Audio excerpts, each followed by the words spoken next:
গণমাধ্যম এবং পাকিস্তানের নিজস্ব সামরিক জনসংযোগ বিভাগ আইএসপিআর এর তথ্য অনুযায়ী চলতি জুলাইয়ের মাত্র কয়েক সপ্তাহে ঘটে গেছে নজিরবিহীন সামরিক বিপর্যয়। কেবল গত 4 সপ্তাহে পাকিস্তান সশস্ত্র বাহিনী ও সীমান্ত নিরাপত্তার অন্তত ৪৫ থেকে ৬০ জন সেনা সদস্য নিহত হয়েছেন, আর অন্যান্য আইনশৃঙ্খলা বাহিনী মেলালে এই সংখ্যা ৭০ ছাড়িয়েছে। গত ৮ জুলাই বেলুচিস্তানের লসবেলায় বিএলএ এর অতর্কিত হামলায় ১১ সেনা সদস্য নিহত হন। এর জের কাটতে না কাটতেই ১৭ জুলাই মাস্তোঙে এক সামরিক কনভয় হামলায় একযোগেই ৪৫ জন সেনা সদস্যকে নিহতের জোরালো দাবি তোলে বিএলএ। এই ধাক্কা সামলে ওঠার আগেই ২২ ও ২৩ জুলাইয়ের মাঝামাঝি কাশ্মীরের মুজাফফরবাদে আকাশে ওড়ার সময় যান্ত্রিক ত্রুটিতে সশস্ত্রে ভেঙে পড়ে একটি MI-17 সামরিক হেলিকপ্টার। সেখানে একজন কর্নেল, ২ জন মেজর সহ একযোগে ২২ জন পদস্থ কর্মকর্তা ও জওয়ান প্রাণ হারান।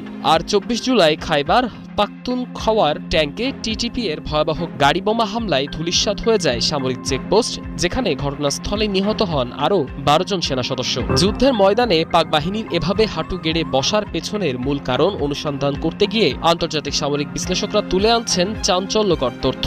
একদিকে দক্ষিণে বিএলএ আর অন্যদিকে উত্তরে টিটিপি। একসাথে দুই ফ্রন্টে সম্পূর্ণ ভিন্ন ধাঁচের গেরিলা আক্রমণের মুখে পড়ে দিশেহারা হয়ে পড়েছে পাকিস্তানি বাহিনী। দুর্বল গোয়েন্দা নজরদারি, দুর্গম পাহাড়ি ভূপ্রকৃতি এবং পুরনো জীর্ণ সামরিক সরঞ্জাম ব্যবহারের কারণে কোনো হামলা প্রতিরোধ করা তো দূরের কথা, উল্টো শিকার হতে হচ্ছে তাদের। এর সাথে দেশের অর্থনৈতিক দেউলিয়াত্ব এবং রাজনৈতিক অস্থিরতা যোগ হয়ে রণক্ষেত্রে মোতায়েন থাকা সেনা সদস্যদের মনোবল একেবারেই তলানিতে ঠেকে গিয়েছে। সব মিলিয়ে নিজেদের সীমান্তে এখন পাকি সামরিক বাহিনীর তথাকথিত একচ্ছত্র আধিপত্য তাসের ঘরের মতো ভেঙে পড়েছে। অর্থনৈতিক ধসের মধ্যে একই সাথে দুই প্রান্তে বিদ্রোহী গোষ্ঠীগুলোর এই রক্তক্ষয়ী তাণ্ডব পুরো ইসলামাবাদকে এক মারাত্মক অস্তিত্ব সংকটে ঠেলে দিয়েছে। পাকি সামরিক নেতৃত্ব যদি দ্রুত তাদের এই মারাত্মক কৌশলগত ব্যর্থতা থেকে বের হয়ে আসতে না পারে, তবে সামনের দিনগুলোতে রাওয়ালপিন্ডির জন্য এই প্রাণহানি ও বিপর্যয়ের মাত্রা আরও ভয়াবহ রূপ নেবে। রাওয়ালপিন্ডি সেনা সদর দপ্তরের উচ্চপদস্থ কর্মকর্তাদের চোখে